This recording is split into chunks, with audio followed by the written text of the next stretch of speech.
घर पर लियाते कहते थे कि इसको सीसी रोड पे निकालो व इसकी इज्जत लो। तो फिर हमने प्रण कर लिया था कि ऐसे पति के साथ हमको नहीं रहना है, जो पति रक्षक है, विवाह बच्चों। अब इसमें बिस्मिल्लाहिर्रहमानिर्रहीम। अस्सलाम वालेकुम दोस्तों, एक औरत जो कि पंडित अनिरुद्ध आचार्य को अपना किस्सा बताते हुए, अपनी आप बीती सुनाते हुए बताती है कि उसका खावन जो है किस तरह उस पर जुल्म करता था, किस तरह उसके साथ ज़्यादतियाँ करता था। तो बहुत ही एक सैड जो है उसकी कहानी है, बहुत ही सैड उसकी जो है एक स्टोरी है जो कि हम देखेंगे और इसके बाद इसका हल भी जानेंगे कि इस्लाम इतना खूबसूरत जो है वो मज़हब है जो सिखाता है कि औरतों की किस तरह इज़्ज़त करनी चाहिए। और इस्लाम ही था जिसने औरतों को एक मुकाम बख्शा, एक इज़्ज़त बख्शी। तो आइए ये वीडियो भी देखते हैं, वीडियो को एंड तक देखिएगा, बहुत इंपॉर्टेंट वीडियो है। आइए वीडियो को स्टार्ट करते हैं। पति हमारे दारू पीते थे और मारते कूटते थे, हमारे साथ सामने भी गलत काम करते थे। तो हमने अपने माँ के वालों को सुनाया, सासेवान को सुना।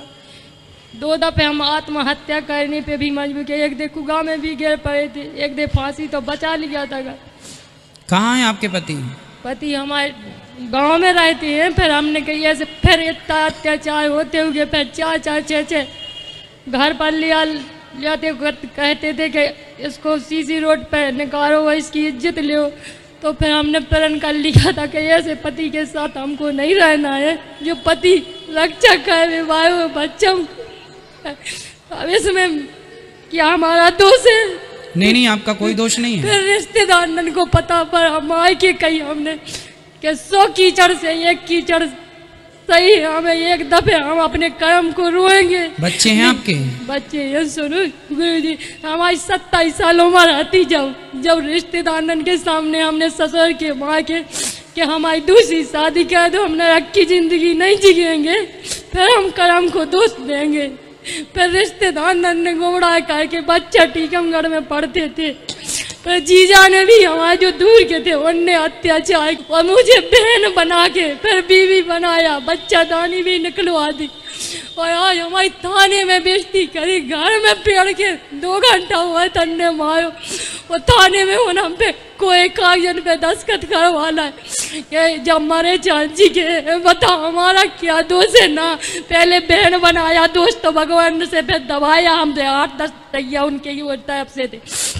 तो आपने उनके खिलाफ बोला नहीं है? हमने इतनी शिकायतें कर ली, लेकिन नेतागिरी के मां चल नहीं रही है। वो न्याय देंगे, चिंता ना करिए। नहीं दे रहा है वो, नहीं तो कोई तू धंधे वाली है, तू गुंडा फंसाती है। I'm Abhishek Garodia and I'm an engineer. See, my question is with regard to the hudud laws. Can I ask more than one question? One question, then wait, inshallah, come back to you, and then second question. One question at a time. You can go back. Yes, brother. Please clarify what hudud laws mean, basically with respect to the sexual exploitation of women. Sexual exploitation of women. It's a very pertinent topic right now, and it's been pertinent all through our lifetime. My point is, let's take the example of Pakistan. After the Zia-ul-Haq regime, the hudud laws were imposed. I would like to know what the hudud laws say about sexual exploitation of women. I mean, what kind of penalties and things like that are according to the women. Because let's say, take the example of Pakistan, as I said, after Zia-ul-Haq came to power and Islamization of the entire country took place to an even greater extent, the incidents of rape have soared. And the point that they make is that 4 male witnesses are required to quantify what a woman has to say about her status as far as the rape is concerned. So please, could you explain this? भाई साहब ने सवाल पूछा है, मैं उर्दू में जवाब दूंगा क्योंकि तकरीर उर्दू में थी। भाई साहब ने सवाल पूछा है कि इस्लाम में ख़वातीन के साथ सेक्सुअल एक्सप्लॉयटेशन, उसकी इज़्ज़त पे हमला होता है तो क्या सज़ा होती है। और मिसाल दी उनने कि पाकिस्तान के अंदर रेप के लिए, बलात्कार के लिए, ज़िना बिल जबर के लिए क्या सज़ा है। और ज़िया-उल-हक का उसने एग्जाम्पल दिया कि 4 सबूत की ज़रूरत है, नहीं मिले तो इसीलिए रेप पाकिस्तान में बढ़ गई। बहुत से लोगों को गलत फहमी है कि रेप के लिए, ज़िना बिल जबर के लिए, बलात्कार के लिए 4 सबूत की ज़रूरत है। कुरान मजीद या हदीस में कहीं भी नहीं लिखा है कि बलात्कार या ज़िना बिल जब्त के लिए 4 सबूत की ज़रूरत है।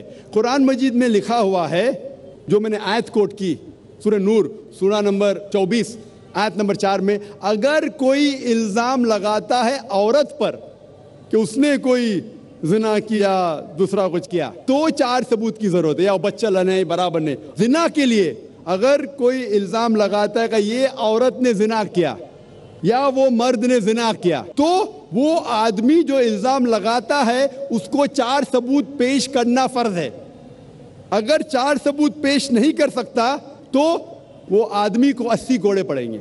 उसका मतलब ये नहीं कि अगर कोई औरत के साथ बलात्कार करता है तो वो औरत अगर इल्ज़ाम लगाती है उस वक्त 4 सबूत की ज़रूरत नहीं है, तो अच्छी बात है।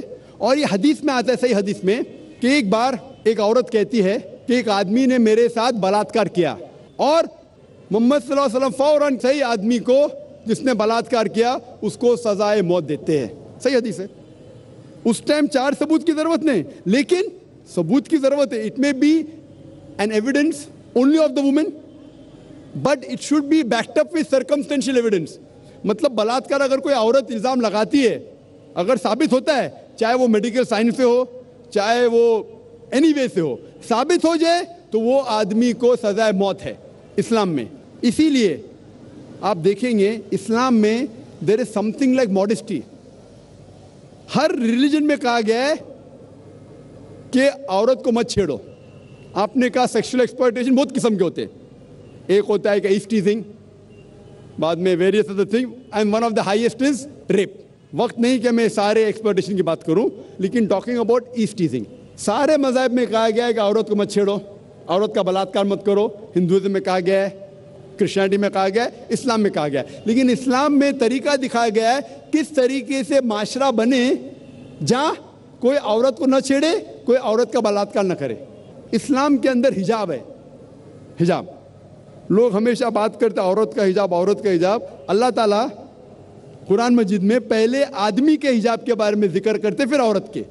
अल्लाह ताला फरमाते सूरह नूर में सूरा नंबर 24 आयत नंबर 30 में, ए मोमिन मर्द, जब भी आप कोई औरत को देखते हैं और कोई गलत ख्यालात आपके जहन में आते हैं, फौरन नजर नीचे करो। एक बार एक मुसलमान एक लड़की को घूर के देख रहा था। मैंने कहा आप क्या कर रहे हैं, हराम है। उसने कहा हमारे रसूल ने कहा कि पहली नजर माफ है, दूसरी हराम है। मैंने अभी तक आधी नजर पूरी नहीं किया। जब अल्लाह के रसूल ने कहा कि पहली नजर माफ है, दूसरी हराम है, उसका मतलब ये नहीं कि आप घूर घूर के एक लड़की को 10 मिनट तक देखो बिना पल के झपकाए, विदाउट ब्लिंकिंग, और कहो कि मैं नजर पूरी नहीं किया। अल्लाह के रसूल का कहना ये था अगर अनइंटेंशनली, अनजाने में आप कोई औरत को देखते या लड़की को देखते, फिर से उसके ब्यूटी पे फीस्ट करने के लिए मत देखो। उसके बाद आता है हिजाब औरत के लिए। सूरह नूर सूरा नंबर 24 आयत नंबर 31, से टू द बिलीविंग वुमेन, कहो मोमिना से कि वो अपनी नजर नीचे करे, अपना सिर ढाके और अपनी जीनत न दिखाए, एक्सेप्ट व्हाट नेसेसरी, जितनी ज़रूरत है उतना। सिर्फ अपने वालदा, अपने शोहर, अपने बेटे जो महरम हैं उनके सामने वो इतने हिजाब स्ट्रिक्टली करना ज़रूरी नहीं। हिजाब के 6 नुक्ते हैं इस्लाम में। सबसे पहले नुक्ता है सतर। मर्द के लिए नाफ से लेके घुटने तक एक्सटेंट, खवातीन के लिए सारा जिस्म, सिर्फ चेहरा और हाथ टिल द रिस्ट, कलाई तक के खुले रह सकते, बाकी पूरा जिस्म ढका होना चाहिए। बाकी 5 नुक्ते मर्द और औरत के लिए यकसा है। दूसरा नुक्ता, कपड़े इतने पतले नहीं होना चाहिए ताकि आप उसके थ्रू देख सके। It should not be transparent और ट्रांसलूसेंट। नंबर 3, इतने चुस्त नहीं होना चाहिए ताकि मर्द या औरत का ढांचा दिखे। चौथा नुक्ता, इतने भड़कीले नहीं होना चाहिए ताकि ऑपोजिट जिन्स, दूसरा जिन्स मुतासर हो सके। 5वां नुक्ता, दूसरे जिन्स के कपड़े मत पहनो। 6ठा नुक्ता, वो कपड़े मत पहनो जो दूसरे मजहब की निशानी है। 6 नुक्ते हैं। और अल्लाह के रसूल फरमाते सूरह अहज़ाब में सूरा नंबर 33 आयत नंबर 59 में 59 में अल्लाह फरमाते, ए नबी कह दो अपने बीवियों से, अपने बेटियों से, मोमिन औरतों से कि जब भी वो बाहर जाए तो एक क्लोक ओढ़े, जिल्बाब ओढ़े, ताकि लोग उन्हें पहचान सके। No one should molest them, कोई उनसे छेड़खानी न करे। मैं पूछना चाहता हूं आपसे कि अगर कलकत्ता में दो जुड़वा बहन, बहुत खूबसूरत, यकसा खूबसूरत, दोनों कलकत्ता के सड़क पे चल रहे हैं, एक बहन पहनी है इस्लामिक कपड़े, हिजाब, सारा जिस्म ढका हुआ है, सिर्फ मुंह और हाथ कलाई तक खुले हैं, दूसरी बहन मगरिबी कपड़े पहनी है, मिनी स्कर्ट और शॉर्ट, और दोनों चल रहे कलकत्ता के सड़क के ऊपर, और कोने के ऊपर खड़ा हुआ है एक लफंगा लड़की को छेड़ने के लिए। मैं आपसे पूछना चाहता हूं, वो कौन से लड़की को छेड़ेगा? वो बहन जो इस्लामिक हिजाब पहनी हुई, कि वो लड़की जो मगरबी मिनी स्कर्ट और शॉर्ट पहनी हुई? किसको छेड़ेगा? Obviously the one with obviously the one wearing the western cloth, the mini skirt and shorts. तो इस्लाम में सही कहा गया, हिजाब कहा गया है औरतों से, ताकि वो औरत को प्रोटेक्ट कर सके। तो दोस्तों ये थी आज की वीडियो। उम्मीद करते हैं वीडियो अच्छी लगी होगी। दोस्तों 91% लोग ऐसे हैं जो वीडियोस तो देखते हैं लेकिन चैनल को सब्सक्राइब नहीं करते। सिर्फ 10% लोग ऐसे हैं जो वीडियोस देखते हैं और चैनल को भी सब्सक्राइब कर लेते हैं। 91 वालों से गुजारिश है कि वीडियोस तो देखते हैं, तो आपसे गुजारिश है चैनल को भी सब्सक्राइब करें, ताकि इस तरह की इंफॉर्मेटिव और इस्लामिक वीडियोस आप तक बर वक्त पहुंच सके। मिलते हैं नेक्स्ट वीडियो में। अल्लाह हाफिज़।